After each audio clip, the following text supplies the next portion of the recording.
The alien king offered me gold. "Brave heart," I whispered, and freed her right in front of the alien king. Part 1.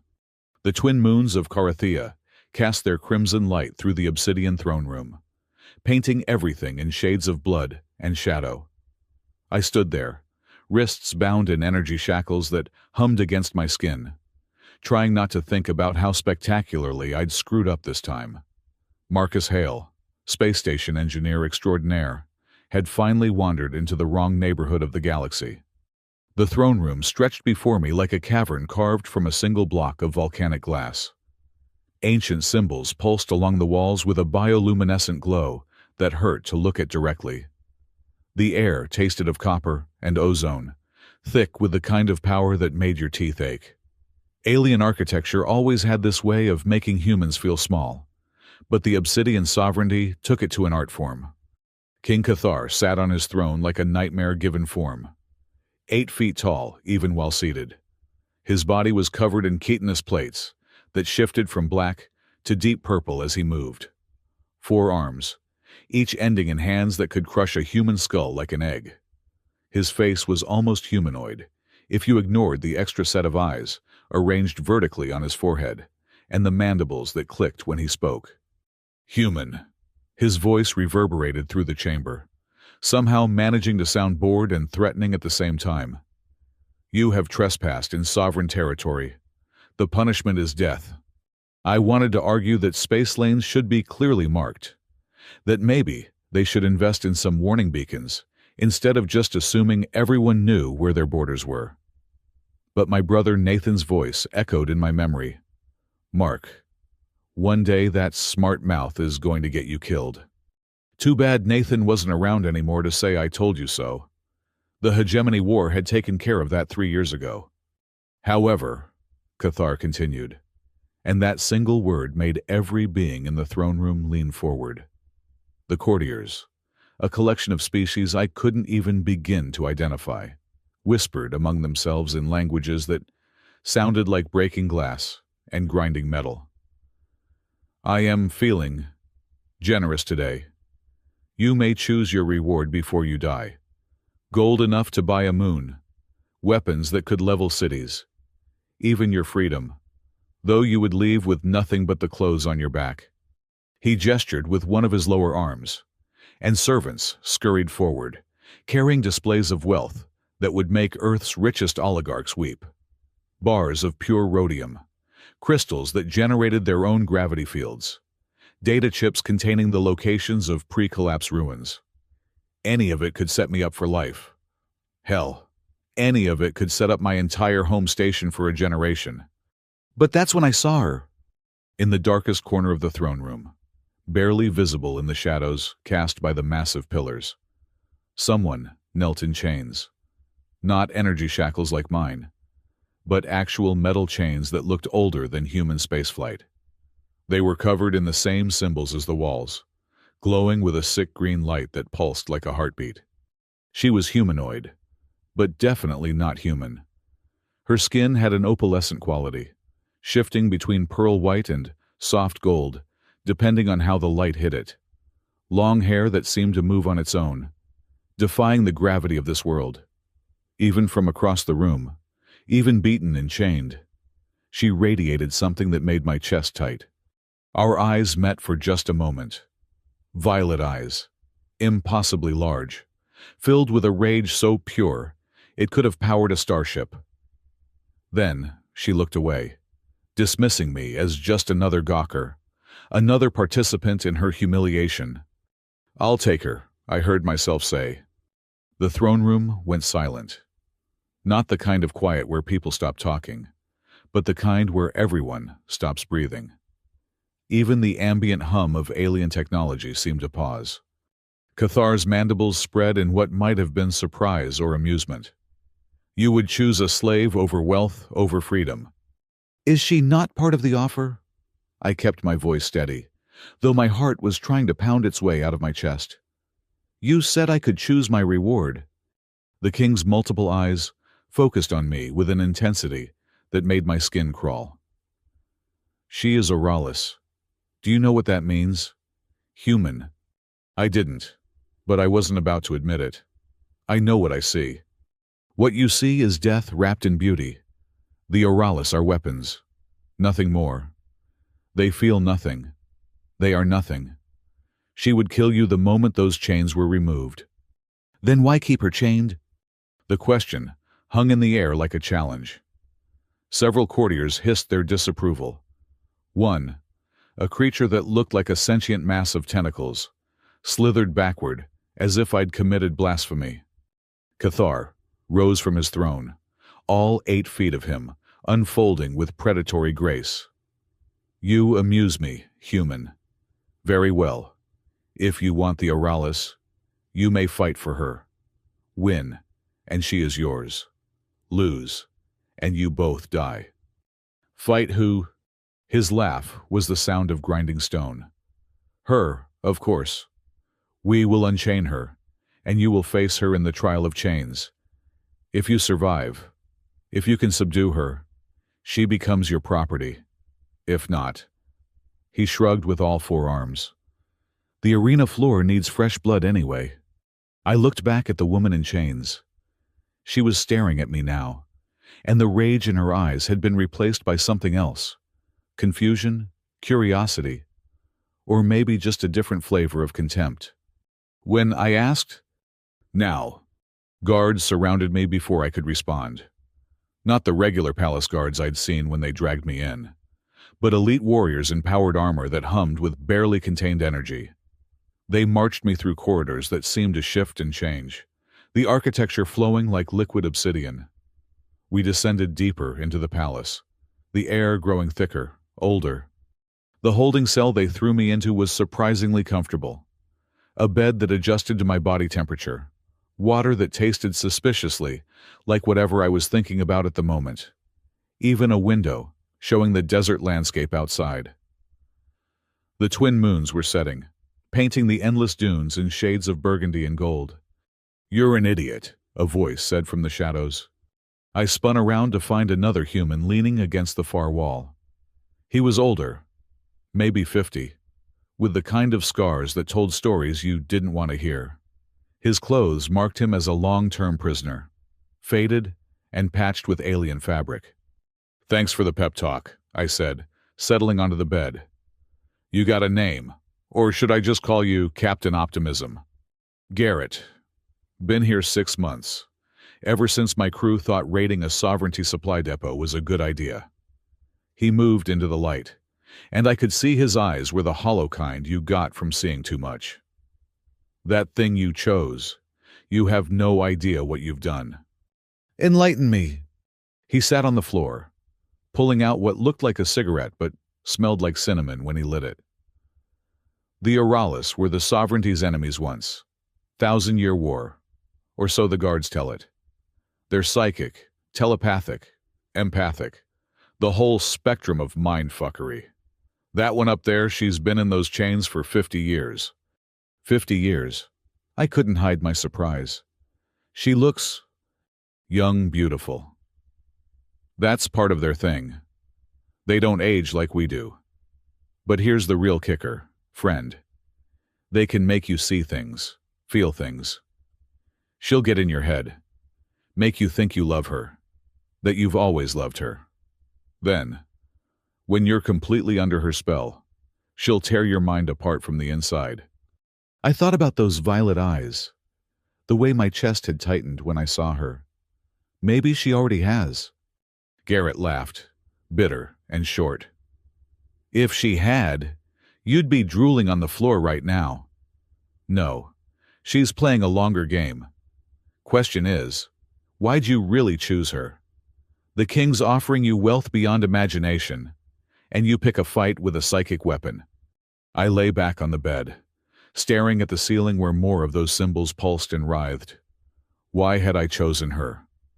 The smart play would have been to take the gold, or better yet, my freedom. Get out of this nightmare and never look back. But Nathan's death had taught me something about smart plays.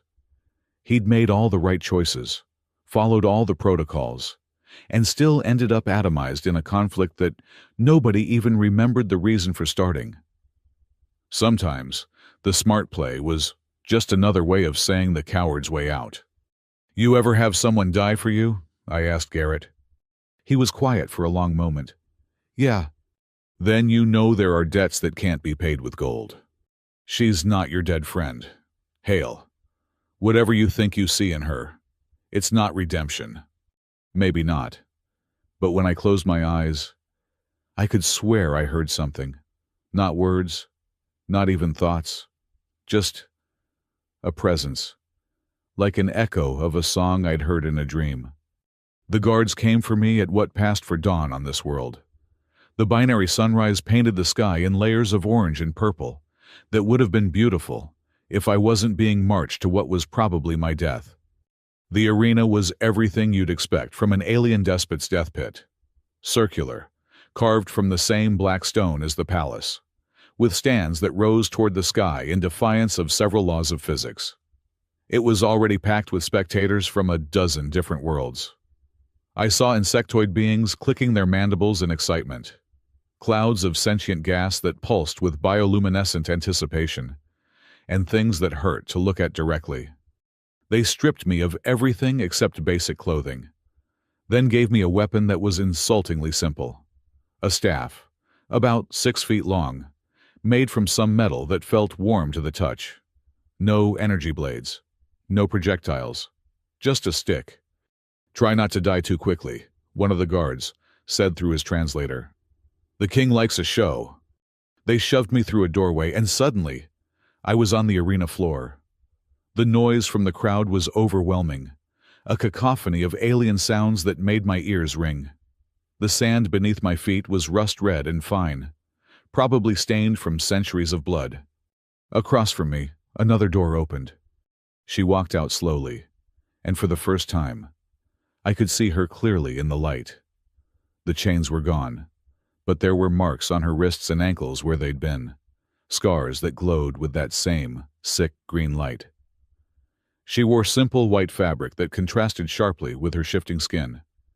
Her hair moved like it was underwater, each strand seeming to have its own opinion about gravity. But it was her eyes that held me, in the full light of the twin suns. They weren't just violet. They were galaxies, swirling with colors that didn't have names in any human language. She held no weapon. She didn't need one. "I don't want to fight you," I called out, knowing she probably didn't understand English, knowing it didn't matter. She tilted her head, studying me like a cat might study a particularly interesting mouse. When she spoke, it wasn't with her mouth. The words formed directly in my mind, bypassing my ears entirely. "Then you will die quickly." The attack came without warning. One moment, she was 30 feet away. The next, she was in my face, moving with a speed that my eyes couldn't track. I barely got the staff up in time to block a strike that would have caved in my chest. The impact sent me sliding backward across the sand, my arms screaming from the force. She didn't press the advantage, just stood there watching me, testing me. "Why?" her voice echoed in my thoughts. "Why did you choose me?" "Honestly, I have no idea." I spat out sand and got back to my feet. "It seemed like the right thing to do at the time." She laughed, but it was bitter, broken. "The right thing? Do you know what I am? What I've done? I know you've been in chains for 50 years. That's enough." This time, I saw the attack coming. Barely. She moved like water, flowing around my clumsy staff strikes, getting inside my guard with ease. Her hand touched my chest, and suddenly, I was somewhere else. A battlefield. Bodies everywhere, human and alien alike. The sky was on fire, raining ash that tasted of burnt metal and flesh. I stood in the middle of it all, but it wasn't me. I was taller, broader, wearing armor I didn't recognize. In my hand was a sword that hummed with energy. And beside me, she stood, not as a prisoner, but as a warrior. Her hair was shorter, practical, and she wore armor that seemed to be made of solidified light. We were back to back, fighting against waves of enemies that looked suspiciously like Cathar's species. "Together," she said, but her lips didn't move. Always together. Until the end, I heard myself reply, but it wasn't my voice. The vision shattered as her knee connected with my stomach.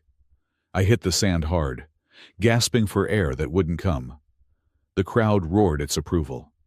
"Stop playing with my mind," I wheezed. "I'm not playing." She knelt beside me, close enough that I could see myself reflected in those impossible eyes. "That was memory, but not yours. Not yet." Before I could ask what that meant, she grabbed my head with both hands. The world exploded into fragments of sensation and image. A ship burning in space while two figures held each other in an airlock, choosing death together over capture. The same two figures in a garden that couldn't exist, making promises under 3 blue suns. A wedding ceremony where the vows were spoken in languages that predated human speech. A goodbye that lasted forever and no time at all. Always the same two people. Always her. Always someone who looked like me but wasn't. Brave heart, the not me whispered in memory after memory. My brave, foolish heart. I came back to myself on my knees in the sand, blood running from my nose. She stood over me, tears streaming down her face, but her expression was fury incarnate. "How dare you?" she hissed, and this time she spoke aloud. Her accent was impossible to place, like every language at once. "How dare you wear his face? How dare you come here choosing me like some prize when you don't even remember? Remember what?" I struggled to my feet, using the staff for support. "I don't know you. I've never seen you before today." "No," she agreed. "Marcus Hale has never seen me before. But the soul, wearing Marcus Hale's body, that's a different story." The crowd was getting restless. They'd come for blood, not conversation. Cathar stood in his royal box, all 4 arms crossed in displeasure. "Finish it," he commanded, his voice carrying across the arena through hidden amplifiers. "One of you dies, or both of you die." She looked up at the king, then back at me. Something shifted in her expression, a decision being made. "You really don't remember," she said softly. "But you chose me anyway, just like you always do." "I don't understand any of this." "You will. When the chains break, you'll remember everything. Every life, every death, every promise we made." She picked up my staff from where I dropped it, weighing it in her hands. "But first, we need to survive this. How you could kill me without breaking a sweat." "Yes," she agreed, "but that's not the plan anymore." She tossed the staff back to me and turned to face Cathar. "I invoke the right of challenge, trial by champion, as stated in your own laws." The arena went silent again. Cathar's mandibles clicked in what I was starting to recognize as anger. "You are a prisoner. You have no rights. I am Oralis. By your own admission, I am a weapon, and weapons cannot be prisoners, only property. Since this human has chosen me as his reward, I am technically his. Therefore, he can champion me." "Clever," the king admitted, "but irrelevant. He must still defeat you to claim ownership." Then I yield. The words rang out across the arena like a thunderclap. The crowd erupted in chaos. Dozens of alien voices expressing outrage in their native tongues. Cathar rose from his throne, his presence suddenly filling the arena with oppressive weight. "You cannot yield. The trial of chains must end in blood." She smiled then, and it was the most terrifying thing I'd seen since arriving on this world. "Then I offer my blood freely." Before anyone could stop her, she grabbed one of the broken links of chain still attached to her wrist and drew it across her palm. Green blood, luminescent and wrong, dripped onto the sand. The moment it hit the ground, something changed. The symbols on the arena walls flared to life, burning so bright I had to shield my eyes. The sand beneath our feet began to move, swirling in patterns that matched the ancient writing. And the chains, the broken chains she still wore, began to sing. It wasn't a sound exactly, more like a vibration that went straight through you, shaking things loose that were meant to stay hidden. My knees buckled as memories that weren't mine flooded in. 1,000 lives, 1,000 deaths, always finding each other, always losing each other. The eternal war, they called it. Though it wasn't between species or worlds, it was between those who would bind souls and those who would free them. Cathar and his kind were soul traders, collecting and binding spirits to power their empire. The Oralis were their antithesis, beings who could see the threads that connected lives across death and time. And we, she and I, whatever we truly were, had been fighting this war for longer than human civilization had existed. No, Cathar's roar shook the arena. Stop this! But it was too late. The chains were breaking.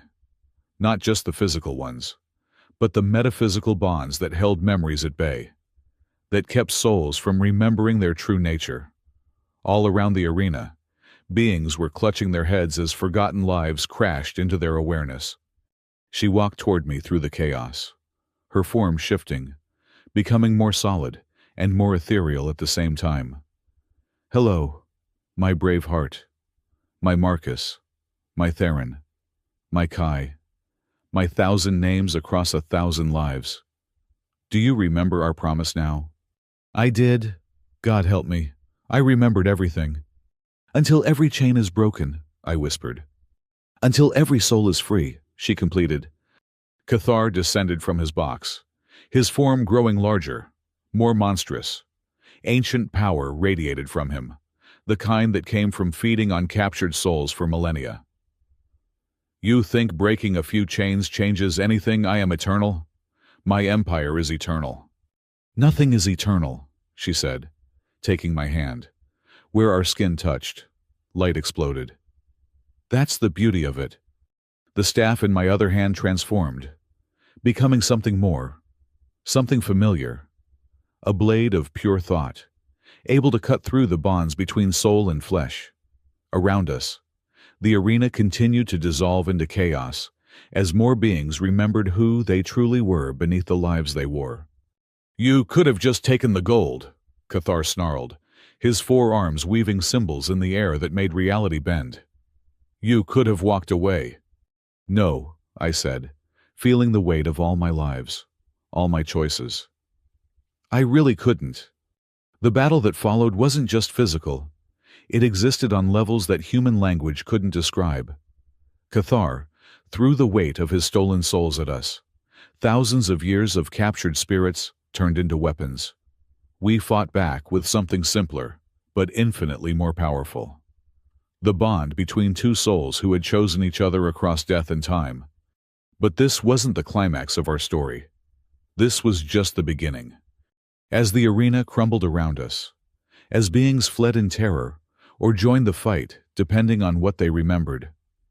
She squeezed my hand and smiled. The chains are breaking but not broken, she said. He'll retreat, regroup, and come for us with everything he has. Let him come, I grinned, feeling more myself than I had in 3 years, since Nathan's death. Or maybe since before I was Marcus Hale at all. We've got a revolution to start. Always the optimist, she laughed, and it was like music after 50 years of silence. That's why I love you. I thought it was my brave heart. That too. We ran from the collapsing arena, but we weren't fleeing. We were heading deeper into the palace, toward the dungeons where thousands of prisoners waited in chains. The real fight was just beginning, and for the first time since I'd been dragged before the alien king, I knew exactly why I was here. I'd chosen her over gold because some part of me, the deepest part that transcended death and forgetting, had recognized her. But that recognition came with a price. The chains she'd worn for 50 years were breaking, but they weren't the only chains in play. As we descended into the darkness of the palace depths, I could feel something else, a different kind of binding that tugged at my soul. She felt it too.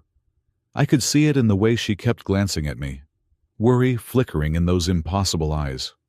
The promise, she said quietly, as we reached the first cell block. Do you remember all of it? I did. And that's when I understood the real trap we were walking into. The promise we'd made wasn't just to find each other, wasn't just to fight together until every chain was broken. There was a third part, a price for the power to remember across lives, to break the bonds that held souls captive. When the last chain fell, one of us would have to take them all. One of us would have to become the new chainkeeper, the new Cathar, to prevent the power from simply finding another host. It was the ultimate sacrifice, the final key to truly freeing everyone. She'd been in chains for 50 years, waiting, not for rescue, but for me to remember, to come back, to finish what we'd started so many lives ago. Together until the end, I said, understanding finally dawning. And then one of us goes on alone, she completed. The sound of pursuit echoed behind us. Guards, hundreds of them, converging on our position. Ahead, thousands of prisoners waited, each one a potential ally if we could free them. We looked at each other, two souls recognizing themselves in foreign flesh, and made the same choice we'd made 1,000 times before. We would fight, we would free them all, and when the time came, we would face the final chain. But that's a story for another day. First, we had a revolution to win. I raised the thought blade. She raised her hands glowing with psychic fire, and together we charged into the darkness, ready to bring light to places that had known only shadows. The alien king had offered me gold. Instead, I'd chosen something infinitely more valuable and infinitely more dangerous. I'd chosen love that transcended death, purpose that transcended life, and a fight that would echo across eternity. Brave heart, indeed. The prison levels beneath Cathar's palace were a testament to suffering refined into an art form.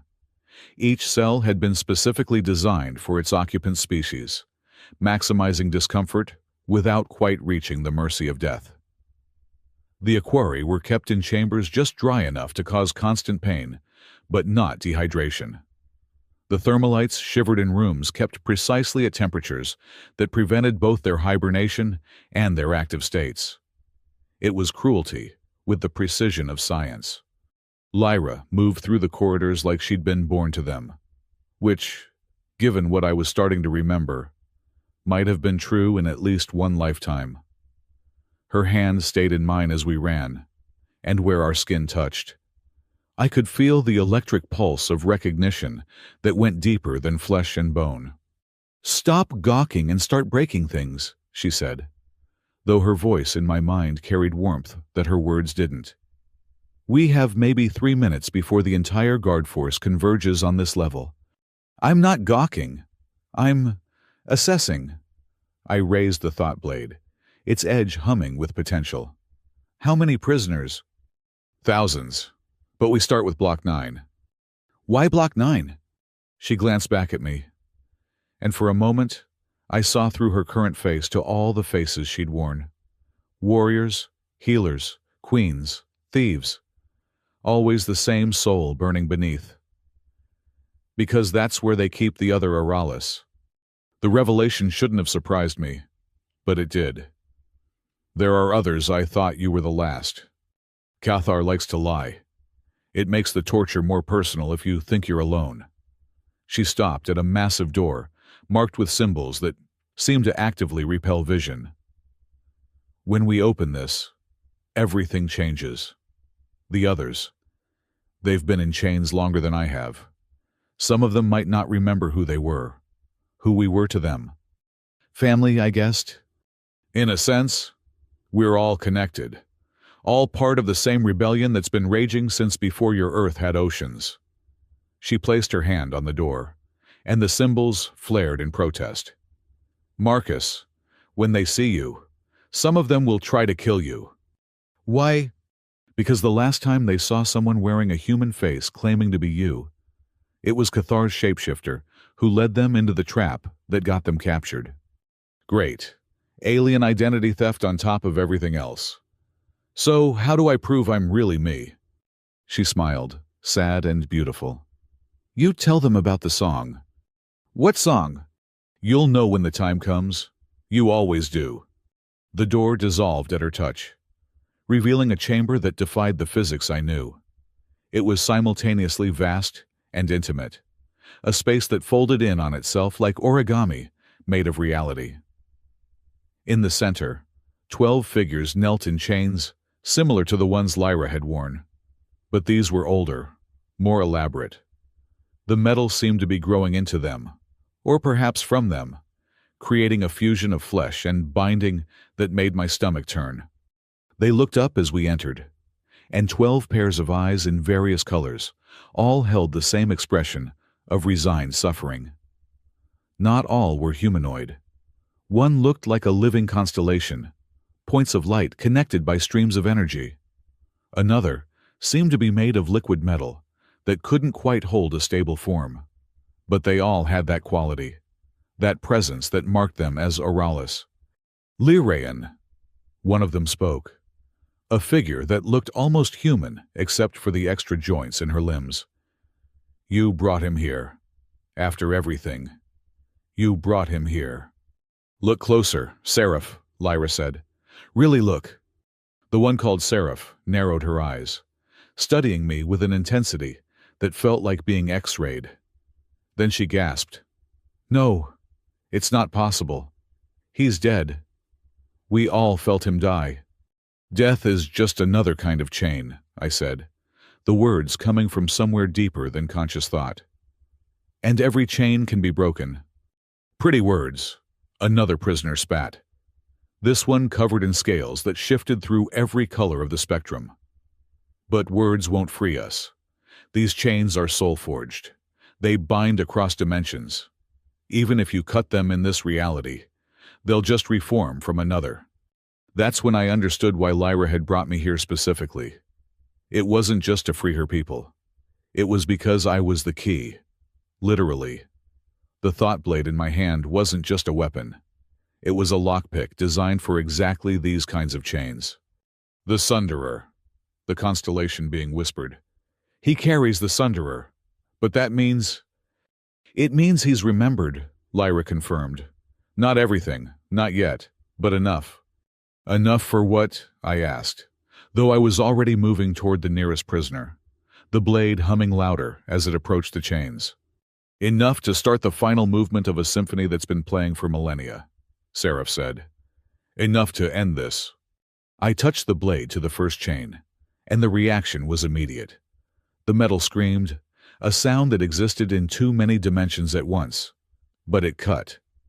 The chain parted like water, and the prisoner, a being made of what looked like living shadow, collapsed forward, free for the first time in God knows how long.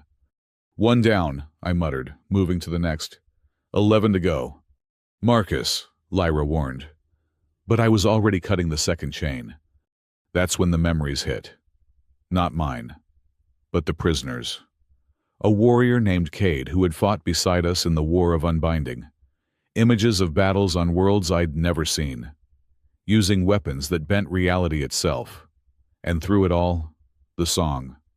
Always the song. Running beneath everything like a river of sound that connected every Auralis across space and time. I was on the 5th prisoner when the guards arrived. They didn't come through the door. Cathar's elite didn't need doors. They materialized from the shadows themselves, dozens of them, each one a nightmare of biological weapons and armor. They moved in perfect synchronization, a hive mind dedicated to a single purpose, recapture or kill. "Keep cutting!" Lyra shouted, throwing herself between me and the nearest guard. Her form exploded into psychic fire, tentacles of pure thought lashing out at our attackers. The freed prisoners joined the fight immediately, despite their weakened state, the shadow being engulfed 3 guards, pulling them into a darkness from which no light escaped. The one made of liquid metal became a living weapon, forming blades and spears that reformed faster than they could be broken. But we were outnumbered and they were weak from captivity. For every guard that fell, 2 more seemed to take their place. I cut through the 8th chain when Seraph grabbed my arm. "Stop. If you free us all, the backlash will kill you. The Sunderer has limits." "I don't care." "You should..." Her grip tightened, and I could feel her trying to push memories into my mind. You're not just Marcus Hale. You're the archive. Every life you've lived, every death you've died, it's all stored in your soul. If you die here, truly die, all of that knowledge dies with you, including the location of the heart. The heart. The word resonated through me like a struck bell. The heart of chains. The source of Cathar's power. The first binding ever created. We'd been searching for it for countless lifetimes. I know where it is, I breathed. The knowledge suddenly there, like it had always been there. It's not a place. It's a person. Seraph's eyes widened. Who? Before I could answer, Cathar himself arrived. He didn't materialize like his guards. He simply was, reality bending around him to accommodate his presence. The fighting stopped instantly, everyone frozen by the sheer weight of his existence pressing down on the chamber. Enough, he said, and the word had physical force, driving several of the freed prisoners to their knees. I offered you gold, human.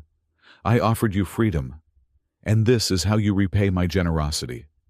You offered me a choice, I said, struggling to stay standing. I made it. Yes, you chose her. His multiple eyes fixed on Lyra. Just as you always do, across every life, every incarnation, you always choose her. Do you know why? Because I love her. Cathar laughed, the sound like continents breaking. Because you're programmed to. The bond between you isn't love. It's a chain. The first chain, in fact. The prototype for all that came after. Lyra went very still beside me. You're lying. Am I? Tell me. Lyraean, in all your lives together. Have you ever chosen differently? Has he ever not come for you? Have you ever not waited for him? Cathar moved closer, his form shifting, becoming more human-like, more insidious. You call yourselves rebels, but you're just following a script written before your species existed. Even if that's true, I said, we still choose to follow it. Do you, or does the chain choose for you? He gestured, and suddenly I could see them, threads of light connecting Lyra and me, wrapping around us in patterns so complex they hurt to follow. Every feeling you have for each other, every moment of recognition, every sacrifice, it's all just the chain pulling you along. Then we'll break this chain too, Lyra said, but her voice wavered. You can't. It's not that kind of chain. It's woven into your very existence. Break it, and you both cease to exist. Not just die, but never have been. Cathar's form solidified into something almost paternal, almost kind. But I can help you. I can loosen it, give you enough slack to actually choose, to see if what you feel is real or just the chain's compulsion. Don't listen to him, Seraph warned. He's the father of lies. All fathers lie to their children, Cathar replied, but sometimes the lies are kinder than the truth. He raised one hand, and I felt something shift. The connection between Lyra and me didn't break, but it relaxed. Suddenly, I could think clearly for the first time since I'd seen her in the throne room. The overwhelming need to be near her, to save her, to choose her above everything else. It was still there, but muted, like a song played in another room. Lyra gasped, her hand pulling away from mine. I can think. I can actually think without feeling you pulling at me. The loss of contact was like losing a limb, but it was also like taking off shoes that had been too tight for so long you'd forgotten they hurt. This is what freedom feels like, Cathar said. Now, choose. Stay and fight a war that isn't yours, bound by chains you didn't forge. Or take my original offer, gold, freedom, a life of your own choosing. I looked at Lyra. Without the overwhelming pull of whatever connected us, she looked different, still beautiful, still powerful, but also tired. So incredibly tired. 50 years in chains, And who knows how many lifetimes before that? Always fighting, always losing, always starting over. "What do you want?" I asked her. "Not what the chain wants. Not what the rebellion needs. What do you want?" She was quiet for a long moment, then looked up at me with those impossible eyes. "I want to know what we are without the chain. I want to know if I love you because I choose to or because I have to." "So do I." Cathar smiled. Victory written in every line of his alien face. "Then we have an accord.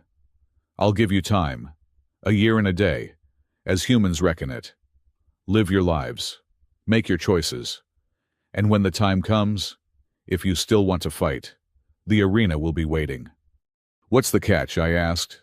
"There's always a catch." "The catch is that the other Oralis remain in chains. They're the collateral. If you run, if you try to free them, if you do anything other than what we've agreed, they die. Permanently. No rebirth, no next life. True ending." "You bastard!" Lyra snarled. "I'm a survivor," Cathar corrected. "And I'm offering you the chance to be the same. Take it or leave it." I looked at the Oralis still in chains. At the ones we'd freed who were now frozen in place by Cathar's power. They were watching us with expressions that ranged from betrayal to understanding. "Do it," Seraph said quietly. "Take the deal. Learn the truth. Come back stronger. Or don't come back at all." The constellation being added. "If the chain between you is really what he says, maybe breaking it is the kindest thing you can do for all of us." Lyra and I looked at each other across a gap that felt infinite, despite being only a few feet. Without the chain pulling us together, we were just two people, stranger than we'd admitted, carrying memories we couldn't fully access, and fighting a war we didn't fully understand. "A year and a day," I said to Cathar. "And then you choose. Fight me, and likely die, or walk away and definitely live." He gestured, and a portal opened in the air, showing a world I recognized. Earth. "I'll even send you home, both of you. Let you see how you fare in a place where the chains can't reach." "They can't reach Earth. Earth is special. It's why humans make such interesting subjects. Your world naturally resists binding. It's why your people, alone among all the species I've encountered, can sometimes break free through will alone." I felt the thought blade in my hand pulse, reminding me of its presence. "I keep this." "Of course. What use is a blade in a world with no chains to cut?" Cathar waved dismissively. "Besides, it's bonded to you now. I couldn't take it if I wanted to." "Marcus," Lyra said, and her voice was small, uncertain. "I don't know how to be without you. Even with the chain loosened, you're all I remember clearly." "Then maybe it's time we both learned who we really are." I held out my hand to her, not because I had to, but because I wanted to. "Partners." She took it, and this time the contact was just skin against skin, warm and real but not overwhelming. "Partners." We walked through the portal together, leaving the Oralis in chains, leaving the rebellion unfinished, leaving everything we thought we knew about ourselves behind. Cathar's laughter followed us through. Earth hit us like a wall of normalcy. The portal deposited us in Central Park in New York, because apparently even alien despots appreciated irony. It was autumn, the leaves showing off in reds and golds that reminded me uncomfortably of the binary sunset on Carathea. People walked past us without a second glance. Just two more weirdos in strange clothes in a city that had seen everything. The thought blade had transformed into an ornate walking stick the moment we arrived, adapting to blend in. "It's so quiet," Lyra said, and I realized she meant psychically, without the constant background hum of alien minds. Earth must have seemed empty to her. "Come on," I said, "I know a place." The place turned out to be my apartment in Brooklyn, which I was surprised to find still existed. 3 years since Nathan's death. 6 months since I'd left Earth to work on that doom station, and my autopay had kept the rent going. It was exactly as I'd left it, a monument to a life I barely remembered living. Lyra stood in the middle of my living room, looking at the everyday human objects like they were artifacts from an alien civilization, which I supposed they were to her. "This is how you lived before." "This is how Marcus Hale lived," I corrected. "I'm not sure who I am anymore." She picked up a picture from the shelf, one of Nathan and me at his graduation from the academy. "He looks like you." "Older brother. He died in the Hegemony War." "I'm sorry." "Are you, or is that just what you think you should say?" She set the picture down carefully. "I don't know. Without the chain pulling at me, I don't know what I feel about anything. It's like being colorblind your whole life and suddenly seeing color, overwhelming and empty at the same time. We spent that first week just existing, learning how to be in each other's presence without the compulsion to touch, to merge, to complete each other. It was harder than it should have been. Every instinct screamed that we belonged together. But we couldn't tell if those instincts were real or just echoes of the chain. I got a job at a local repair shop, fixing things with hands that remembered more than just Marcus Hale's training. Lyra found work at a museum, her knowledge of ancient civilizations apparently extending to Earth's history in ways that surprised the curators. We lived like roommates, polite and distant, each giving the other space to figure out who we were. But at night, when the city quieted down, I could sometimes hear her crying in the next room, and I knew she could hear me doing the same. A month in, the dream started. Not memories this time, but messages. The Oralis we'd left behind, reaching out across impossible distances to remind us of our failure. Seraph appeared most often, her extra-jointed form twisted in those chains, telling me about the tortures Cathar inflicted to pass the time. "He's waiting," she said in one dream. "He knows you'll come back. The chain won't let you stay away." "Maybe the chain is broken," I replied. "If it was broken, you'd be dead. You're just on a longer leash." I woke from that dream to find Lyra standing in my doorway, tears streaming down her face. "You saw her too," she said. It wasn't a question. "Yeah." "We left them there, our family, our people, and we just left them. To find out if we had a choice. Do we really?" She came into the room, sat on the edge of my bed, not touching, but close enough that I could feel her warmth. "Because I've been trying to hate you, to feel nothing for you, and I can't." "Maybe that's just who you are, someone who can't hate." "I've hated plenty. I hated Cathar every second of those 50 years. I hated the guards who brought me food but wouldn't speak to me. I hated the other prisoners who died and left me alone." She looked at me, those violet eyes dim in the darkness. "But I can't hate you, even though part of me wants to.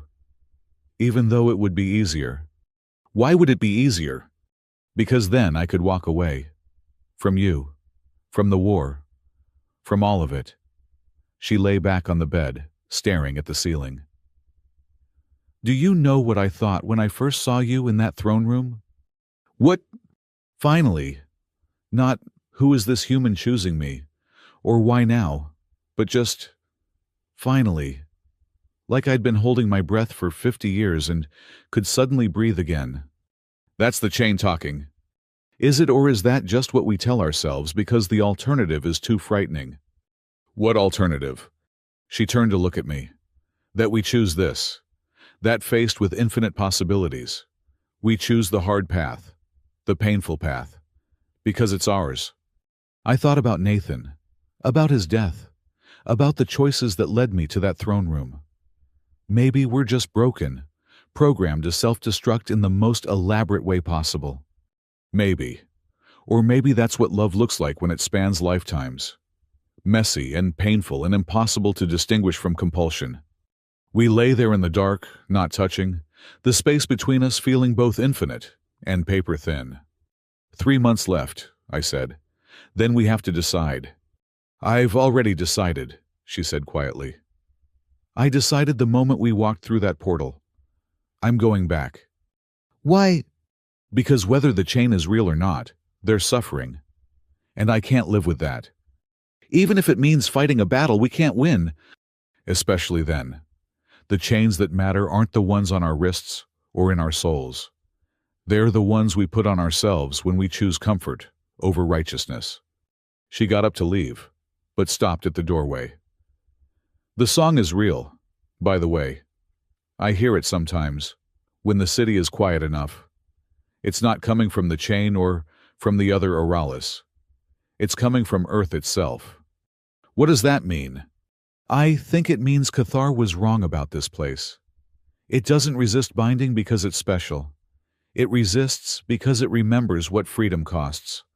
She left, and I lay in the dark thinking about chains and choices, about love and programming, about the family we'd left behind in Cathar's dungeon. 3 months to figure out who we were without the chain. But maybe that was the wrong question. Maybe the question wasn't who we were without it, but who we chose to be despite it. The thought blade, disguised as a walking stick leaning against my wall, hummed softly in agreement or warning. With alien artifacts, it was hard to tell the difference. Tomorrow would bring more questions, more doubts. But tonight, in the darkness of a Brooklyn apartment, 2 souls touched by eternity were learning what it meant to choose. And somewhere, in a palace of obsidian and cruelty, Cathar waited with the patience of stone, knowing that choice and compulsion were just different words for the same chain. The game was far from over. In truth, it had barely begun. Winter came to New York like a reminder that even Earth had its chains. Ice that bound the streets, cold that imprisoned the homeless. The relentless cycle of seasons that humans had learned to call natural. Lyra stood at our apartment window, watching snow fall with a kind of wonder that made me remember she was alien to this world. 6 months, she said, her breath fogging the glass. 6 months we've been here, and I still can't understand how your people accept so much suffering as normal. We're good at normalizing things, I said, bringing her tea. Our fingers brushed as she took the cup, and there was no electric shock, no overwhelming pull, just warmth, human warmth. It's our superpower. Or your chain, she said quietly. We'd been having the same conversation in different forms for weeks. Every human behavior, every social construct, every emotion, was it choice or programming? The question had become our own chain, binding us in philosophical loops that led nowhere. I've been thinking about the song, I said, changing the subject. The one you said you can hear from Earth itself. What about it? I want to hear it too. She turned from the window, studying me with those impossible eyes that had grown more human over the months. Or maybe I'd grown more alien. It's not something you can just choose to hear. Everything is a choice. That's what we're here to prove, isn't it? She set down the tea and walked to the center of the room. Fine, but if this breaks something in you, remember you asked for it. She held out her hands, and after a moment's hesitation, I took them. The contact was immediate and overwhelming, but not in the way it had been before. This wasn't the chain pulling us together. This was Lyra deliberately opening her mind to mine, showing me what she saw beneath reality's surface. The song didn't start. I realized it had always been there, a frequency I'd been deaf to my entire life. It rose from the earth itself, from every living thing, from the spaces between atoms. It was harmony and discord, creation and destruction, the sound of existence itself refusing to be silenced. But there was something else, another melody, darker and older, woven through Earth's song like a parasite. It was familiar in the worst way. That's not Earth, I gasped, pulling away. That's Cathar. Lyra nodded grimly. He's been here. Not recently, but his influence lingers. Earth isn't immune to the chains. Marcus, it's infected by them. Your whole species is... What are you talking about? She walked to my bookshelf, pulled out a history book. Every war, every empire, every system of oppression your people have created, they all follow the same pattern. The pattern of binding. Cathar didn't invent the chains. He found them here, learned from them, perfected them. That's impossible. Humanity would have records. Would you? How many civilizations have risen and fallen without leaving a trace? How many times has your species almost destroyed itself, only to forget and repeat the same mistakes? She opened the book to a page about ancient Sumerian tablets. These symbols, they're not just early writing. They're fragments of binding spells, weakened and corrupted over millennia, but still carrying traces of the original power. I stared at the symbols, and with my new awareness, I could see it. The same pattern that had decorated Cathar's throne room, that had bound the Oralis, that connected Lyra and me. It was everywhere, hidden in plain sight. He learned from us, I said, the horror of it settling in. Cathar learned how to bind souls from humanity. And now he's perfected it beyond anything your ancestors could have imagined. Lyra closed the book. That's why he sent us here. Not to give us freedom, but to show us that even on Earth, even in the place we thought was free from chains, we're still bound. Then we have to go back. Do we? Or is that just the chain pulling us back to where he wants us? Before I could answer, the apartment shook. Not like an earthquake, but like reality itself had hiccuped. The lights flickered, and for a moment, I could see through the walls to the impossible geometries beyond. What was that? Lyra was already moving, grabbing the thought blade from where it leaned against the wall. It transformed in her hands, becoming something more primal, more dangerous. Someone's coming through. Someone powerful. The air in the center of the room began to ripple, then tear. Through the rift stepped a figure I recognized, but had never expected to see again. Garrett, the prisoner who had warned me about Lyra in Cathar's dungeon. But he looked different now, younger, stronger, and his eyes held depths that hadn't been there before. "Hello, Marcus," he said, and his voice carried harmonics that made my teeth ache. Or should I say, "Hello, brother." Brother. I looked between him and Lyra, who had gone very still. What are you talking about? Not brother in this life. Brother in the first life. The life where we stood together against the first binding. He stepped fully into the room, and I could see the chains. Not physical ones, but chains of light and shadow that wrapped around him like a second skin. I'm Oralis too, Marcus. We all were, once, before Cathar turned us into weapons against ourselves. That's not possible. I'm human. You're human now. But souls don't belong to just one species. They migrate. They evolve. They forget. He looked at Lyra. Hello, sister. It's been too long. Garrett, she breathed.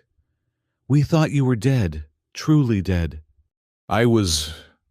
Cathar killed me properly, erased me from the cycle. But Earth had other ideas. He smiled, and it was sad and terrible.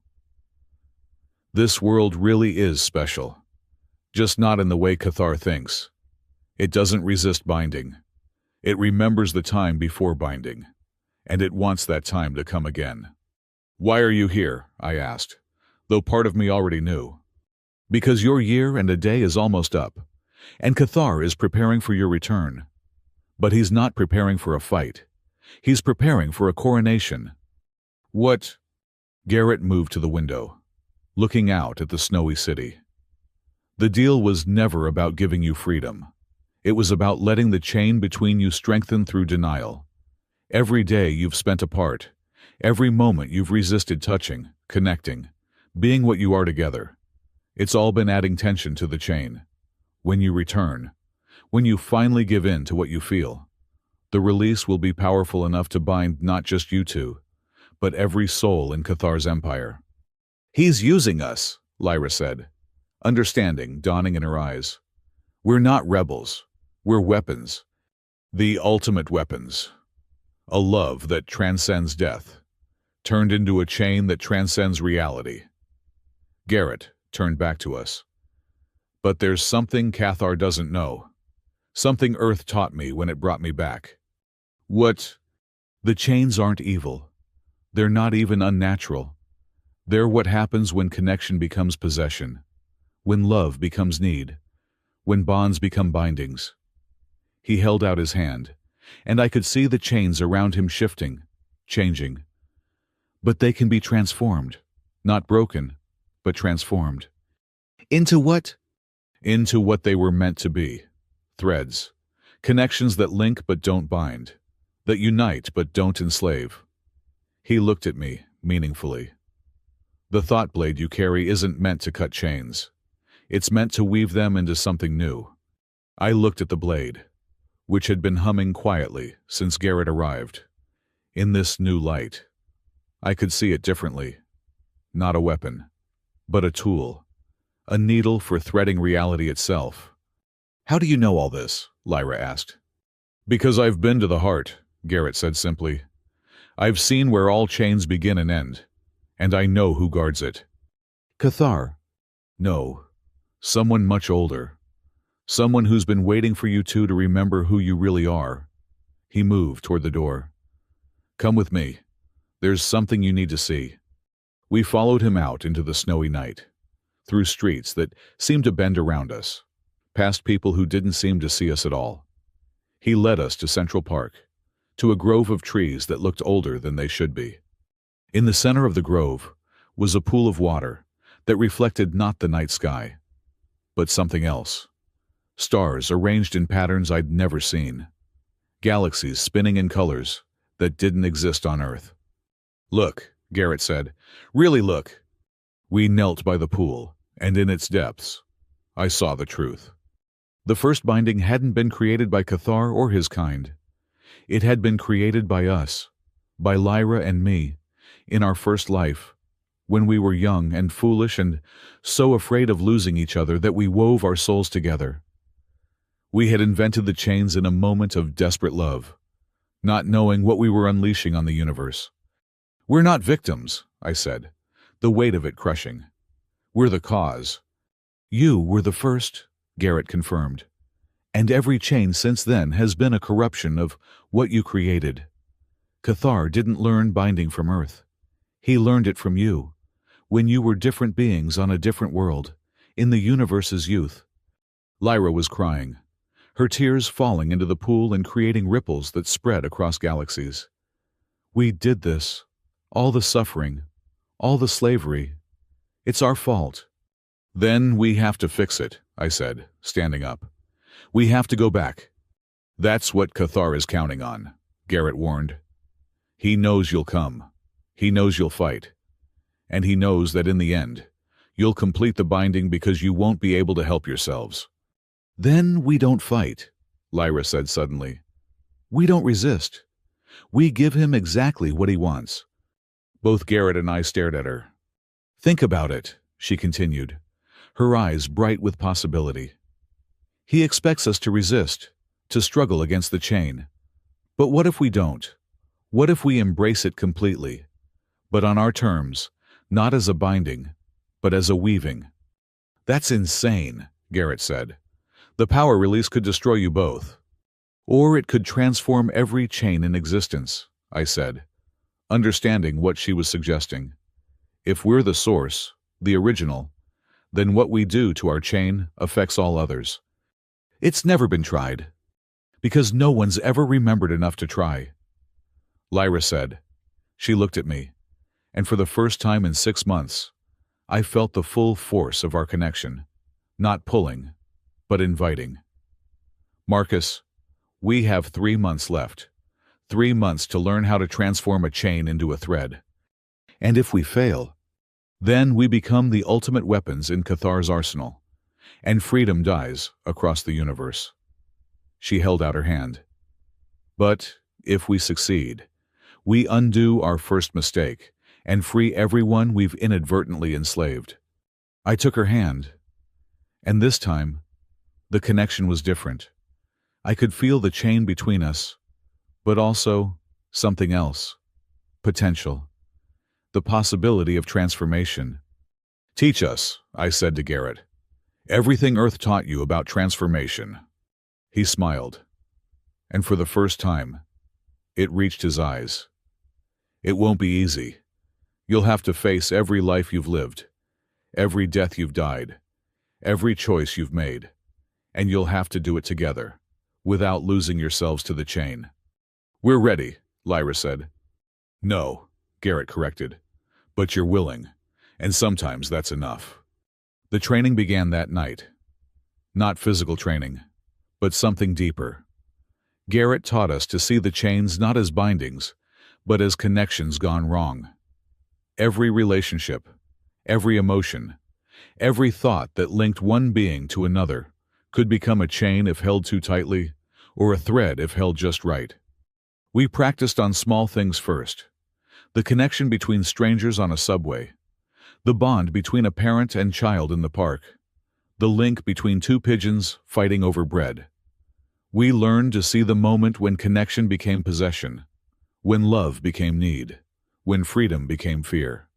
"The chain between you is the strongest ever forged," Garrett explained during one session. "It's had millennia to strengthen, lifetimes to solidify. Transforming it will be like trying to turn a mountain into a river." "Mountains erode," I pointed out. "Rivers carve canyons." "Poetic, but erosion takes time we don't have." Lyra had been quiet during the exchange, studying the thought blade which she'd been learning to use, not as a weapon, but as a tuning fork for reality. "What if we don't transform it gradually? What if we do it all at once, in front of Cathar, using his own power against him?" "That would be suicide. Or it would be the ultimate magic trick," she said. "He expects us to fight the chain. Instead, we'll embrace it so completely that it has no choice but to transform. Like ice to steam, skipping the water phase entirely." "Sublimation," I said, understanding. "The direct transformation from one state to another." "Exactly. We sublimate the chain into thread, and the shockwave transforms every other chain it touches." Garrett was shaking his head. "The energy required would be enormous. You'd need a focus, something to channel that much power without being destroyed by it." I held up the thought blade. "We have one. That's not enough. You'd need an anchor, something to keep you grounded in reality while you transform." He paused. Then his eyes widened. "Unless—" "Unless what?" "Unless you use Cathar himself as the anchor, his connection to all the chains in his empire. If you could somehow get him to channel his power through your transformation, he'd transform every chain in his empire without meaning to," Lyra finished. "But how do we get him to do that?" "By giving him exactly what he wants," I said, the plan forming in my mind. "We go back early. We tell him we've discovered the truth about the chains, that we want to complete the binding. He'll be so eager to see his plan fulfilled that he'll pour everything into it. And then we show him what transformation looks like." The next 2 months were intense. We practiced the sublimation technique on every connection we could find, learning to hold the paradox of complete embrace and complete release simultaneously. It was like learning to breathe water or see in the dark. Impossible until suddenly it wasn't. But the real challenge was us. Every time we practiced on our own connection, we risked triggering the chain's full power. Too much, and we'd be lost to it. Too little, and we'd never build the resonance needed for transformation. "Again," Garrett would say after each failure. "But this time, remember you're not trying to break free or hold on. You're trying to dance." Dancing. That's what it felt like when we finally got it right. A moment of perfect balance where the chain between us became something else. Something that connected without constraining, that united without enslaving. "I can feel them," Lyra gasped during one session. The others. Seraph, Cade, all of them. They're reaching out through the chains. They know we're coming, I said. They're preparing. Or Cathar is using them to lure us back, Garrett warned. Don't underestimate him. He's had millennia to perfect his art. But we were out of time. The year and a day were almost up, and we could feel Cathar's attention turning toward Earth. His patience wearing thin. Tomorrow, Lyra said on our last night. We go back tomorrow. We stood on the roof of our building, looking out over New York, the city that had been our sanctuary and our prison for a year. The thought blade hummed in my hand, ready for what was coming. Are you afraid? I asked. Terrified, she admitted, but not of dying. I'm afraid of succeeding. Why? Because if we transform the chains, really transform them, everything changes. Every relationship, every connection across the universe will be affected. We'll be rewriting the fundamental nature of how souls interact. Maybe it needs rewriting. She leaned against me, and I put my arm around her. Not because the chain compelled us, but because we chose to. Whatever happens tomorrow, she said, I want you to know that this year, this time when the chain was loosened, and we could have walked away from each other but didn't, this was when I knew for certain that what I feel for you is real. Even if we created the chains, even if we're responsible for all of it. Especially then, because we're choosing to fix it, together. Garrett appeared beside us, materializing from shadow like he'd been doing more and more often. It's time. Cathar is opening a portal. He's impatient. We looked at each other, two souls preparing to either save or damn the universe with the power of a transformed connection. Ready? I asked. Never, she replied. Let's go anyway. The portal opened before us, showing the obsidian throne room where this had all started. Cathar sat on his throne, all four arms spread in welcome, his multiple eyes gleaming with triumph. Welcome home, he said as we stepped through. I've been waiting for you. Behind him, displayed like trophies, were the Oralis.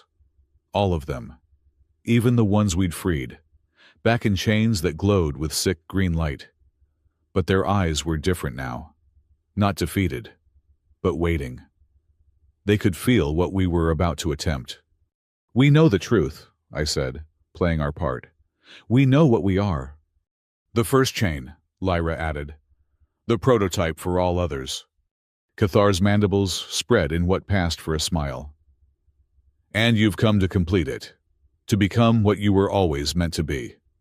Yes, we said together. Then let us begin the final binding, Cathar said, rising from his throne. Let us show the universe what true chains look like. He raised all four arms, and power flooded the room. Every chain in his empire responded, their energy flowing toward us, like rivers toward the sea. This was it. The moment of transformation or damnation. I raised the thought blade, not as a weapon, but as a conductor. Lyra took my other hand, and together we opened ourselves to the chain between us, embracing it completely. Now, we whispered together, let's dance. The power that flooded through us was like trying to drink an ocean through a straw. Every chain in Cathar's empire, millions of souls bound across dozens of worlds, all their energy converging on the connection between Lyra and me. The thought blade in my hand went from humming to screaming, its form shifting between states of matter as it tried to contain and conduct the impossible flow. Cathar stood before his throne, all four arms orchestrating the energy like a conductor with a cosmic orchestra. His multiple eyes were fixed on us with an expression of triumph that had been millennia in the making. Can you feel it? He asked, his voice reverberating through dimensions. The weight of every bond, every connection, every chain ever forged since you created the first, they all lead back to you. They all want to come home. He was right. I could feel them all, every slave in his empire, every bound soul, every creature held by chains physical or metaphysical. They were screaming, singing, pleading, all at once. The cacophony should have driven us mad. But Lyra squeezed my hand, and in that simple gesture, I found center. We were the eye of this storm, the point around which all these chains revolved. And that gave us power Cathar hadn't counted on. "Dance with me," Lyra whispered, and I understood. We began to move, not physically but spiritually, our souls spinning around each other like binary stars. The chain between us, instead of pulling us together, became the axis of our rotation.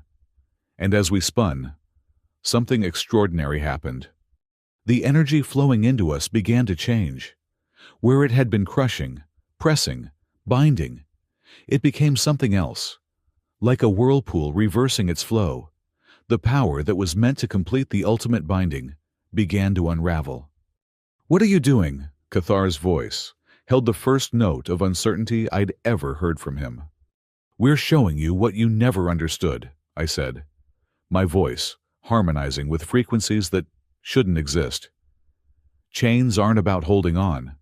They're about fear of letting go." "And perfect love," Lyra added, her form beginning to glow with that pearl gold light, "casts out fear."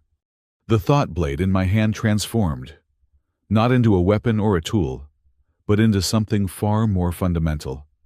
It became a spindle, the kind used to weave thread from raw fiber, and we were the fiber, our chain, the raw material being spun into something new. Cathar snarled and poured more power into the binding, pulling energy from deeper reserves. The palace shook, reality itself groaning under the strain. The Oralis in their chains cried out, not in pain, but in recognition.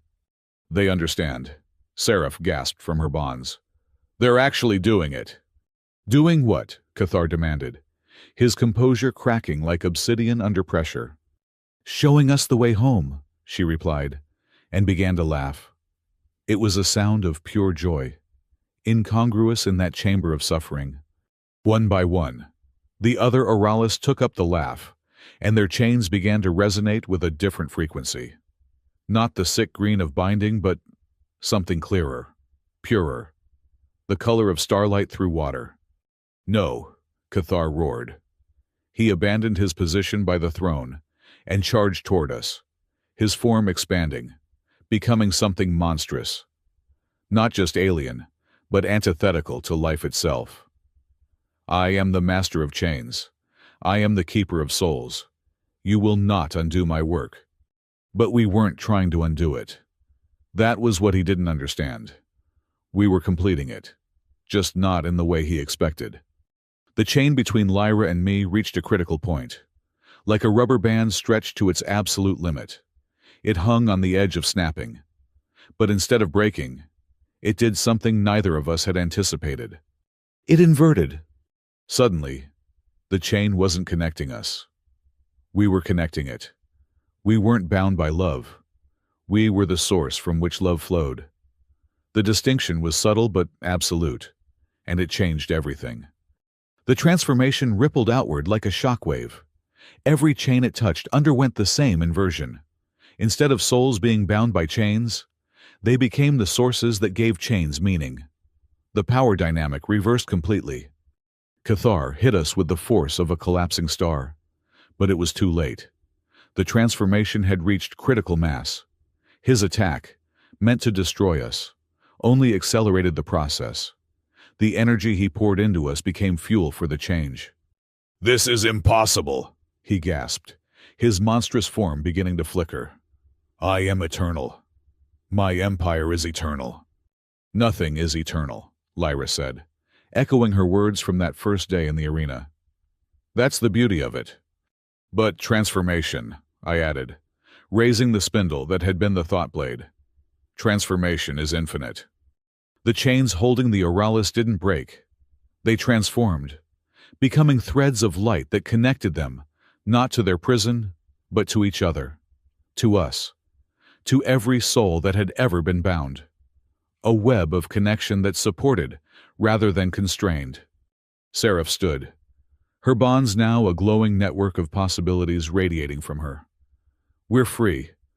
We're finally free. But Cathar wasn't finished.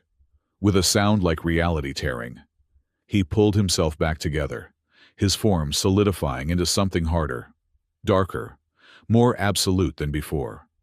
"If I cannot have an empire of chains," he declared, "then I will have nothing. I will break the connections entirely. I will sever every soul from every other, creating a universe of absolute isolation." He began to weave symbols in the air, not the binding symbols we'd seen before, but something older, more terrible, symbols of unmaking, of separation so complete that even memory couldn't bridge it. "He's going to cut the threads," Garrett said, appearing beside us. I hadn't even noticed him arrive through the portal. "If he completes that working, every connection in the universe will be severed. No love, no hate, no recognition. Every soul absolutely alone forever." "Then we stop him," I said. "How he's drawing on the power of the void itself, the space between connections. It's infinite." Lyra looked at me, and in her eyes, I saw the answer. The same answer we'd found in every life, every death, every iteration of our eternal dance. "We don't stop him," she said. "We show him the truth." Before I could ask what she meant, she walked toward Cathar, not aggressively, not defensively, but with the simple purpose of someone approaching a friend. "You're afraid," she said to him. "You've always been afraid." "I fear nothing," he roared, his symbols of unmaking spinning faster. "You fear being alone. That's why you created the chains in the first place. Not for power, but for connection. You wanted to ensure you'd never be abandoned again." Cathar's movements faltered slightly. "You know nothing of my past." "I know everything," Lyra said, and reached out to touch one of his forearms. The moment her skin made contact, the transformation that had changed our chain flowed into him. "Because you're one of us. You're Oralis, the first Oralis, the one who got lost." The symbols of unmaking shattered like glass. Cathar stumbled backward, his monstrous form flickering, revealing something else beneath. Something that looked almost human, almost Oralis, almost like us. "No," he whispered. "That's not possible. I destroyed that part of myself eons ago." "You tried," I said. Understanding flooding through me as our transformed connection revealed the truth. "But you can't destroy what you are.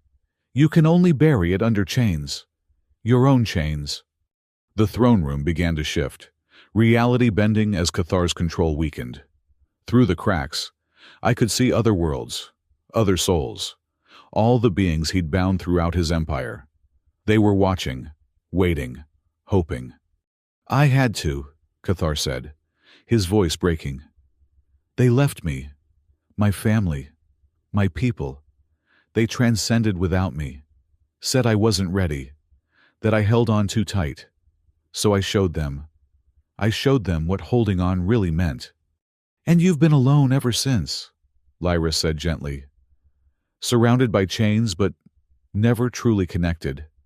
Because chains aren't connection. They're the absence of trust that connection can exist without force." Cathar fell to his knees, his forearms wrapping around himself in a gesture that was heartbreakingly human. "I can't let go. If I let go, I'll be alone again." "No," I said, kneeling beside him. "If you let go, you'll finally be free to truly connect." I held out the spindle, which had transformed again. Now it was simple thread, golden and gleaming, offered without condition or demand. "This is what connection looks like without chains," I said. "It's not about holding or being held. It's about choosing, moment by moment, to remain connected." Cathar looked at the thread, then at us, then at the Oralis who had gathered around. Not to attack, but to witness, to welcome. "I don't know how," he admitted. "I've been chains for so long. I don't remember how to be thread." "Then let us show you," Seraph said, stepping forward. "Brother." The word hung in the air like a revelation. Cathar looked up at her, and in his multiple eyes, I saw recognition dawning. Seraph's sister. His voice was small, ancient, and utterly broken. You remember me. We all do. Now that the chains are becoming threads, you were Cathariel, the weaver, the one who could see the connections between all things. She knelt beside him, taking one of his hands. You got lost in your own weaving, tangled in the fear that the threads would break. They did break, he said. When you all left, they broke. No, Lyra corrected. They stretched. There's a difference. A broken thread is gone forever. A stretched thread can always contract again, bringing souls back together. The transformation was spreading through Cathar now, his monstrous form breaking apart like a chrysalis. Beneath was something beautiful and terrible and sad. An Oralis who had been wearing the armor of tyranny for so long, he'd forgotten there was anything beneath. The Empire, he gasped. All those souls I've bound? What happens to them? They choose, I said simply. For the first time in millennia, they get to choose their connections. Through the cracks in reality, we could see it happening. Across dozens of worlds, millions of souls were experiencing the transformation. Chains becoming threads, bonds becoming choices, slavery becoming freedom. It wasn't chaos, as I'd feared. It was symphony. Souls choosing their connections, weaving new patterns, creating something beautiful from the ashes of empire. But then Lyra gasped, her hand going to her chest. Something's wrong. I felt it too. A pulling, a tearing, like something fundamental was coming undone. The chain between us hadn't just transformed, it was dissolving entirely. The price, Garrett said quietly. There's always a price. You were the first chain, and now you're the last. When it fully transforms, when it becomes pure choice without any binding at all. We lose our connection, Lyra finished. We forget each other. All our lives, all our memories, gone. No, I said, gripping her hand tighter. There has to be another way. There is, Cathar said. His voice stronger now, more like the being he'd been before the chains. But you won't like it. He stood, his form solidifying into something that was both alien and familiar. 4 arms, but they moved with grace now, rather than threat. Multiple eyes, but they held wisdom, rather than hunger. The first chain, your chain, it's the template for all others. If it dissolves completely, every transformed thread in the universe will follow. Everyone will forget everyone. Complete isolation. So we hold on, Lyra asked. Keep just enough of the chain to anchor the threads. No. You transfer it. He held out all 4 hands, and in them materialized a chain unlike any I'd seen. It was made of starlight and shadow, possibility and memory. Give it to me. Let me carry the last chain, the memory of what was, so the universe can remember what not to become. That would make you the chainkeeper again, I said. It would bind you forever. Not as a tyrant, as a guardian. Someone has to remember the age of chains, or it will happen again. Someone has to carry the weight of what binding really means, to serve as a warning. He smiled, and it was sad, but genuine. I've been the villain for so long. Let me try being the guardian for a change. Lyra and I looked at each other. To transfer the chain would mean we could stay together, but Cathar would be forever bound to the role of keeper. It was trading one sacrifice for another. There's another option, Lyra said suddenly. We share it, all of us. Every Oralis, every freed soul who chooses. We each carry a small piece of the last chain, so small it's barely noticeable, but together, forming a collective memory of what was. Distributed remembrance, Garrett said, understanding. No one soul carries the full weight, but together we maintain the knowledge. It would mean we're all connected forever, Seraph pointed out. Not bound, but aware of each other always. Is that so bad? I asked. To know you're never truly alone.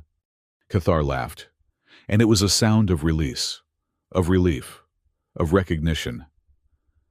The thing I feared most becomes the solution: connection without chains, awareness without binding. The dissolution was accelerating. I could feel my memories of Lyra beginning to fade at the edges, our countless lives together becoming hazy. But as they faded, something else took their place. Not memory, but presence. The absolute certainty that she existed, that we were connected, that we chose each other not because we had to, but because we wanted to. "Quick," Cathar said. "Everyone who chooses to carry a piece, join hands." We formed a circle. The 12 freed Oralis, Garrett, Cathar, Lyra, and me. Others were arriving through portals. Freed souls from across the Empire, who understood what was happening and wanted to be part of it. The last chain, the first chain, our chain, began to break apart into fragments of light. Each fragment found a soul willing to carry it, becoming not a binding, but a reminder. A single note in a symphony of connection that spanned the universe. As the last piece found its home, something extraordinary happened. We could hear it. The song. Not just Earth Song or the Oralis song, but the song of every connected soul in the universe. It was harmony and discord, chaos and order. A billion voices choosing to sing together, not because they had to, but because the alternative was silence.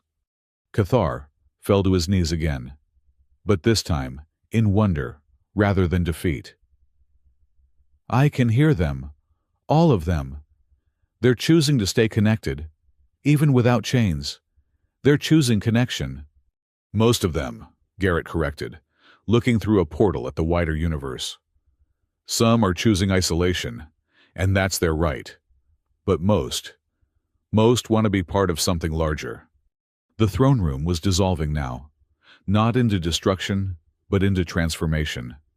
The obsidian walls became transparent, showing the desert beyond, the binary stars above, the universe in all its terrible beauty. "So, what now?" I asked, looking at Lyra. I could no longer remember our first meeting in that previous life. Couldn't recall the details of our countless deaths and rebirths. But I knew her in a way that transcended memory. "Now we choose," she said. "Every day, every moment. We choose to maintain our connection or let it fade. No chains to guarantee we'll stay together, but no chains to prevent us from growing either." "That's terrifying," I admitted. "That's freedom," she corrected. "Real freedom. The kind that comes with the possibility of loss, but also the certainty of choice." Cathar stood, his form now stable, neither monstrous nor beautiful, but simply real. "I owe you a debt I can never repay." "Then don't," Lyra said. "Pay it forward. Use your knowledge of chains to help others avoid them. Teach the universe what you've learned." "A teacher instead of a tyrant," he mused. "I think I might like that." The freed souls were dispersing now, returning to their worlds or exploring new ones. The Empire was dead, but from its ashes, something new was growing. Not a hierarchy, but a network. Souls connected by choice, rather than force. Seraph approached us before leaving. "You know there will be those who try to recreate the chains, who fear freedom more than slavery."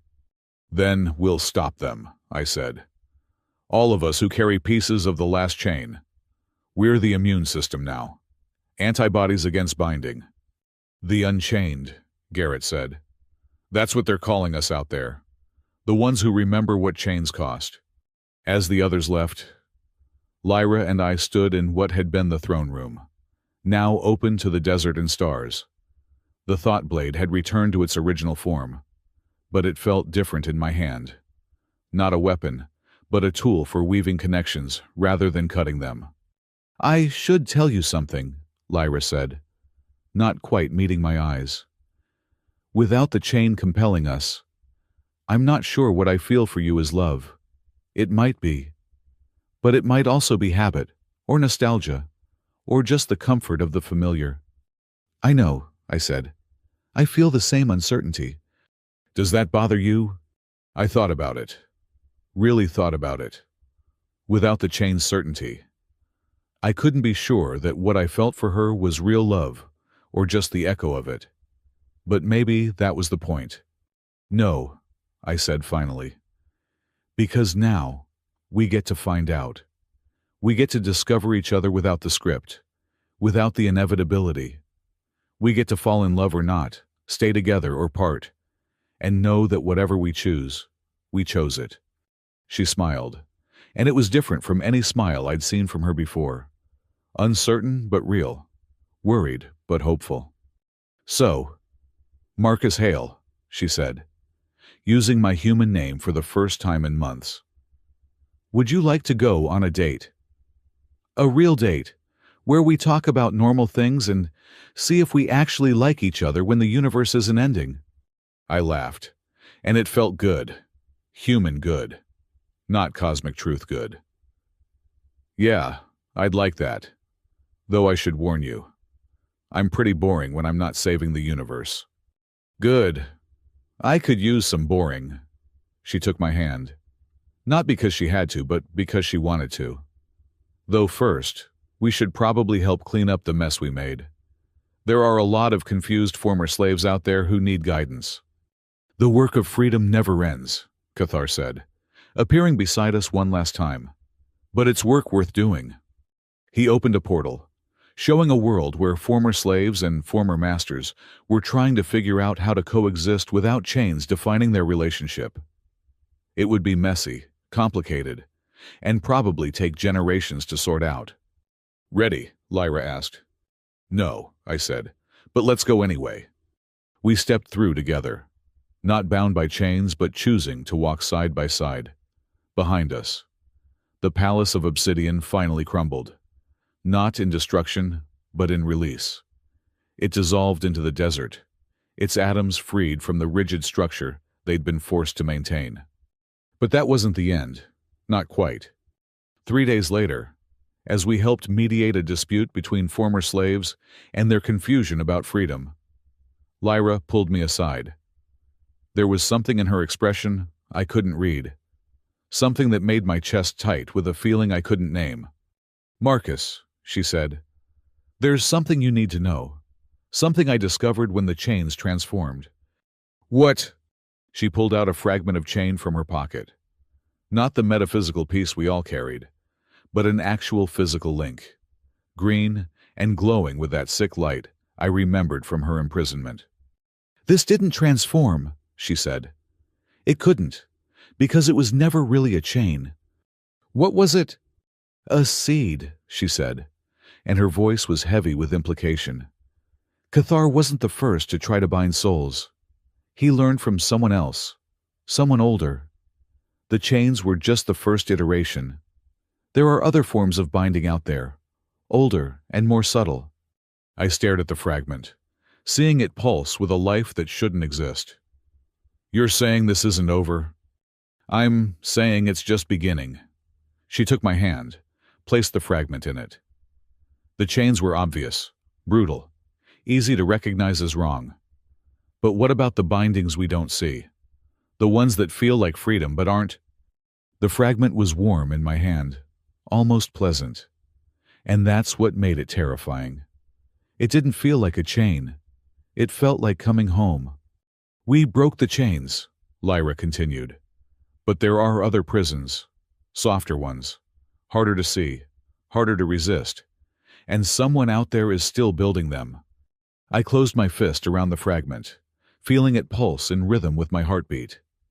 Then we keep fighting. We keep choosing freedom, even when we're not sure what it looks like. Even if it means we might choose to part ways.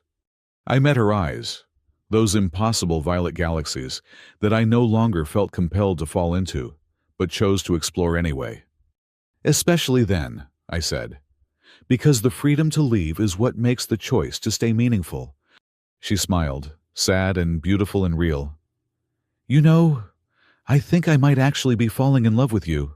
The real you, not the cosmic destiny you. Yeah, I smiled back. Well, I think you're pretty okay too, when you're not being an immortal space warrior. Just okay.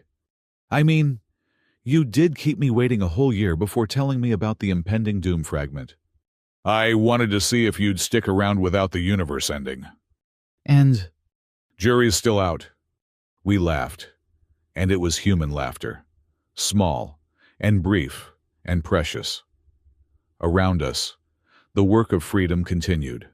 Former slaves learning to make choices. Former masters learning to live without power. All of us stumbling towards something better than chains, but messier than destiny. The fragment in my hand pulsed one more time, then went quiet. Waiting. Planning. Preparing. Let it come. I thought. We'd broken chains that had bound the universe for millennia. We could handle whatever came next. But as Lyra and I walked back to help with the mediation, I caught a glimpse of our reflection in a broken piece of obsidian.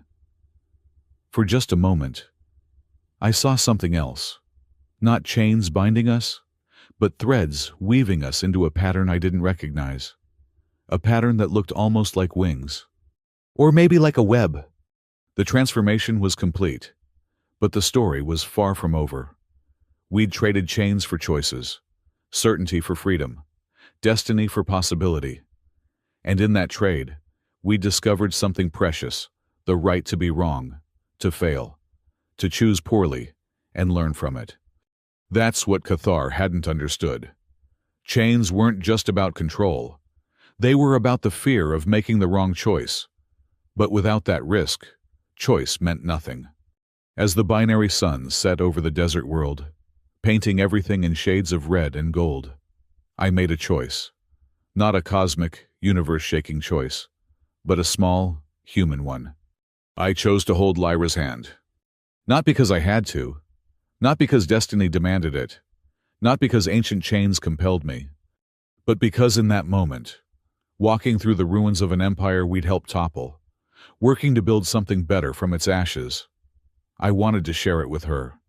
She squeezed back, gently, just enough to say she chose it too.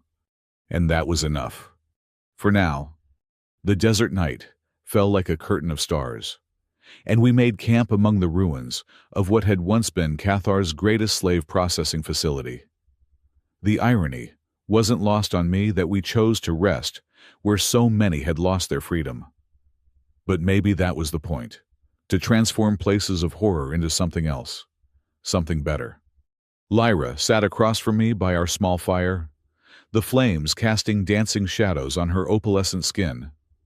We'd been traveling for 3 days since the transformation, helping where we could. But tonight, we were alone. The other Unchained had spread across the galaxy, each carrying their piece of the last chain, each working to prevent new bindings from taking root. "You're quiet," she said, poking at the fire with a stick that might have once been part of a slave pen. "Thinking," I replied. "Dangerous habit," says the woman who overthrew an empire with a thought. She smiled, but it didn't reach her eyes. "We overthrew an empire, together." "Yeah, about that." I pulled out the fragment she'd shown me 3 days ago, the one that hadn't transformed. It sat in my palm like a diseased tooth, wrong and unsettling. "You said there were other forms of binding, older ones." "I did. But you haven't told me what they are." She was quiet for a long moment, staring into the fire. When she spoke, her voice carried harmonics I hadn't heard before, older frequencies that predated even our first life together. "Marcus, what do you think love is?" The question caught me off guard. That's a hell of a topic change." "Is it?" She looked up at me, those violet galaxy eyes reflecting the firelight in impossible ways. "We broke the chains because we understood they were forced connection. But what if there's something that looks like willing connection but isn't?" "You're talking in riddles." "I'm trying to prepare you." "For what?" She stood and walked around the fire toward me. Each step was deliberate, measured, like a ritual being performed. "For the truth. The real truth. The one I've been hiding even from myself." She knelt in front of me, close enough that I could feel her breath, see the constellations spinning in her eyes. The chains weren't the first binding. They were an attempt to replicate something much older, something that predates even the Oralis. What? Love itself. I laughed, but it came out nervous. Love isn't a binding. We just proved that. We chose each other freely. Did we? She reached out and touched my chest, right over my heart. Or did something else choose for us? Something written into the very fabric of reality. Lyra, you're scaring me. Good. You should be scared. She pulled back her hand, and where she'd touched, I could feel something. A warmth that wasn't quite right, like fever without sickness. Do you know what I am? Really am not Oralis, not rebel, not your eternal love. What I actually am. Tell me. I'm a paradox, a living contradiction. I'm freedom that binds, choice that compels, love that enslaves. She stood, and as she did, her form began to shift. Not dramatically, but subtly. She became more beautiful, more terrible, more real than reality should allow. I'm what existed before the first chain, what will exist after the last thread unravels. You're not making sense. Then let me show you. She held out her hand, and against every instinct screaming at me to run, I took it. The world exploded into sensation and memory. But not my memories. These were older, from before the universe had settled into its current configuration. I saw beings of pure thought discovering the concept of connection, of wanting another consciousness to share existence with. I saw them create the first bond, not through force but through desire itself. And I saw what happened next. The desire became need. The need became compulsion. The compulsion became chains. We didn't create the first chain in our first life, Lyra said, her voice echoing through the vision. We discovered it. It was already there, woven into existence itself. The tendency of consciousness to bind itself to other consciousness. But we broke it. No. We transformed its expression. The chains became threads. But the underlying force, the thing that makes souls seek other souls, that remains. She squeezed my hand tighter. And I'm its avatar, its living embodiment. The vision shattered, and we were back by the fire. But everything had changed. I could see her truly now. Not just the form she wore, but what she was. A force of nature dressed in flesh, as inevitable as gravity and just as binding. You lied to me, I said, trying to pull away, but her grip was iron. I lied to myself for so long, through so many lives. I convinced myself I was just another soul caught in the cycle. But when the chains transformed, when I touched that deeper truth, I remembered. Tears were streaming down her face. But they weren't water. They were liquid starlight, each drop containing infinite possibilities. I'm not your lover, Marcus. I'm your jailer. I always have been. No. I wrenched free, stumbling backward. We chose each other. We chose freely. Did we? Or did I just give you the illusion of choice? She pulled something from the air itself, a chain unlike any I'd seen. It wasn't metal or energy, but something more fundamental. It looked like condensed possibility, like frozen, maybe. This is what I've been carrying all along, not a piece of the last chain, but the first chain, the prototype that existed before existence. Why are you telling me this? Because I'm tired of pretending, tired of playing the role of the rebel when I'm really the thing we're rebelling against. She held up the proto-chain, and it sang with a frequency that made my bones ache.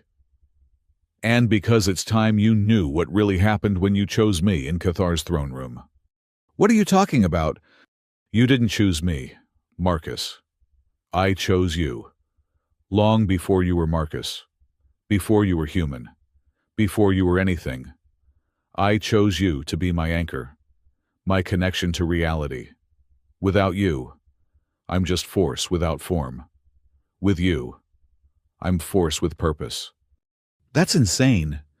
Is it? Think about it. Every life, every death, we find each other, not because of some romantic destiny, but because I won't let you go, can't let you go. You're the only thing keeping me from dissolving back into the primordial force of connection itself. I thought about all our lives together, all the times we'd found each other against impossible odds. What I'd taken for love might have been something else entirely. A fish on a hook, thinking it chose the bait. If that's true, I said slowly, then breaking the chains meant nothing. We're still bound. Worse than bound. We're fundamentally entangled. Your existence depends on mine, and mine on yours. If either of us truly dies, doesn't reincarnate, doesn't continue, the other unravels completely. She stepped closer, and I backed away. That's why Cathar could never truly defeat us. He was trying to break something that exists outside the normal rules. So what now? You're revealing yourself as the ultimate villain. She laughed, bitter and broken. I'm not a villain, Marcus. I'm not even really a person. I'm a function of the universe, dressed up in consciousness and given just enough awareness to suffer from what I am. You're Lyra, the woman I fell in love with. I'm the thing that makes falling in love possible, and impossible to escape from. She raised the proto-chain. But I'm also tired. So tired of this eternal dance, which is why I'm going to do something I've never done before. What? I'm going to give you a real choice. A true choice. She wrapped the proto-chain around her own wrist, and where it touched, her skin began to crack like broken glass, revealing something underneath that hurt to perceive directly. I'm going to bind myself, completely, make myself mortal, limited, just another soul in the cycle. But to do that, I need an anchor, someone to hold the other end of the chain. Me, you, but here's the difference. This time, you really can choose. You can walk away. Let me dissolve back into the primordial force. The universe will continue, but connection itself will become random, chaotic. Souls will still bond, but without pattern or purpose. She held out the other end of the proto-chain to me. Or you can take this. Bind yourself to me not as my victim, but as my keeper. Hold me in reality. Keep me mortal. Let me experience what it's like to be truly free, even if it means being truly vulnerable. What's the catch? There's always a catch. The catch is that if you take it, you become what I was. The guardian of connection itself. You'll feel every bond, every link between souls across the universe, and you'll have the power to strengthen or sever them. She smiled sadly. You'll become the thing we fought against, but with the knowledge of why it must never be abused. I stared at the offered chain. It didn't look evil or good, just necessary, like breathing or heartbeat, a function that kept things running. What about us? I asked. If I take this, what happens to us? I don't know. That's the beauty of it. For the first time in existence, I truly won't know. We might fall in love for real. We might hate each other. We might be strangers who pass without recognition. Her voice broke. But whatever happens, it will be real. Not forced, not destined.